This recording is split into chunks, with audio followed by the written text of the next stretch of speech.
So I first saw the Weebill concept way back in 2018 Photokina, not 2019, because they scrapped that. Nobody wanted to go to 2019 Photokina. But anyway, yeah, the Weebill concept, I first saw that at Photokina. That's pretty cool. And this is called... The Weebill. The Weebill. That's an interesting name. Weebill. It's called a Weebill. It's like a little person called Bill. It's the Weebill. And I liked it. I was kind of gutted that they didn't give me one to review, but here we are, WeebillS. So all good. There's just way too many gimbals these days, and what do? They stabilize shit. Let's get one thing straight. This does stabilize shit. But also, if I handle gimbal and think, oh, this is quite special, this is a bit unique, this has some nice, neat touches, I'll mention them, and that's why there are 5 reasons to like this, the WeebillS from Zhiyun. First thing is a pain in the arse on some gimbals, but not so much of an inkling of an ache in an orifice for the WeebillS. First thing is, it's really easy to set up. Let me show you. First of all, you can see that each axis is locked. You've got lock on each axis here. I just basically said the same thing there, but different order of words. Clever that, isn't it? I'm trying to stretch it to the 10-minute mark. Of course, one of the benefits of that is that when you're transporting it, it doesn't kind of do that all over the shop. But also, when you're balancing it, we do this. The idea is to just unlock one of the axes, the one that you're balancing, balance it and then lock it, then move on to the next axis. It's not a new idea as such. The Weebill lab had it, but not all gimbals have this feature. Now what we do is we have to adjust that plate, and we've got a little lever to do that. Very fine adjustment. Boom.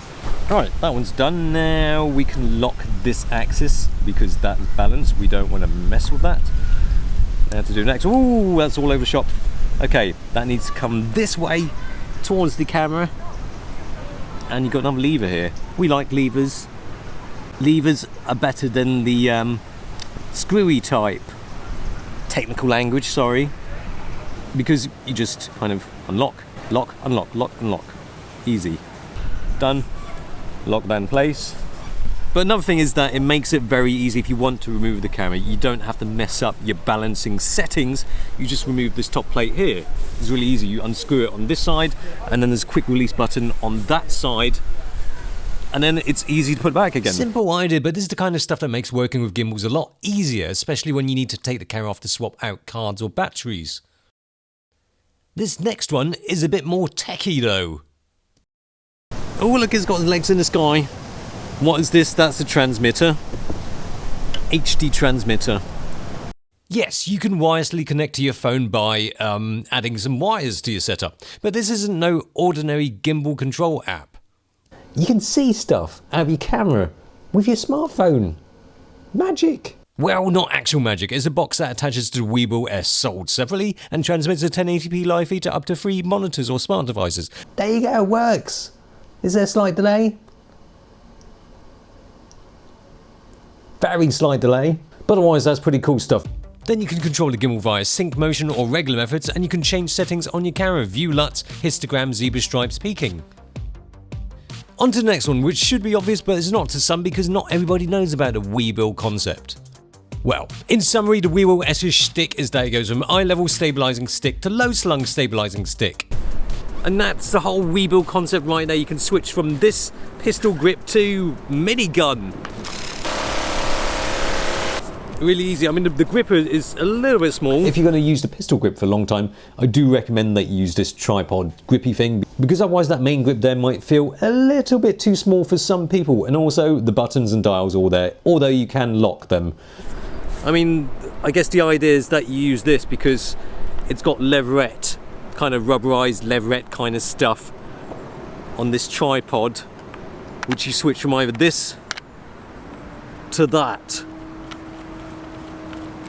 I just found myself keeping the grip on the top part most of the time because it's not like I'd be holding a gimbal for prolonged use anyway, and if I felt a bit wobbly in a pistol grip orientation, I'd just use the second hand to hold the top grip. If you want to shoot stuff that goes from eye level to low slung stuff smoothly, then this WeebillS does it so well. This concept makes the transition just that little bit smoother.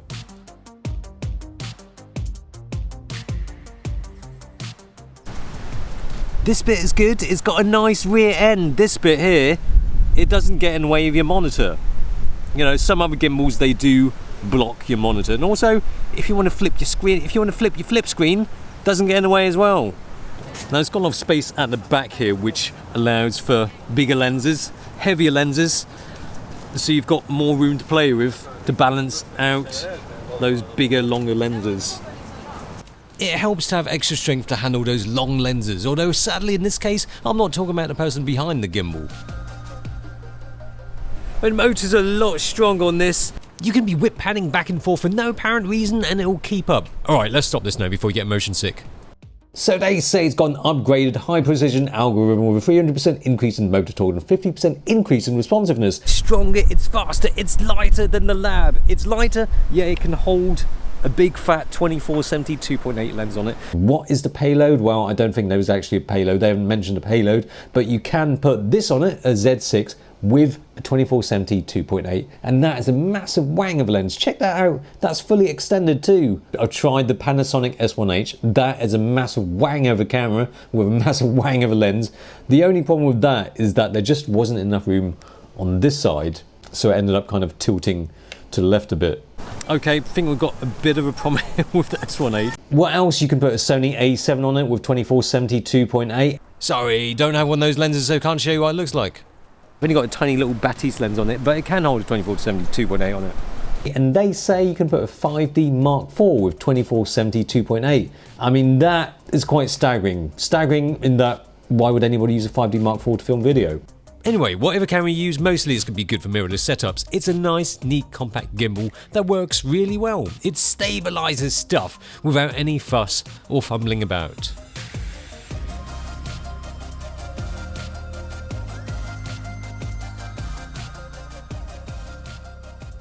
But this can auto-tune. There's a little setting in the menu here. It figures out the weight and the balance of the camera and then it tunes it. Automatically, of course. And for those wondering if you can do those spinny shots that loads of people are doing these days, then yes, you can with the Vortex mode.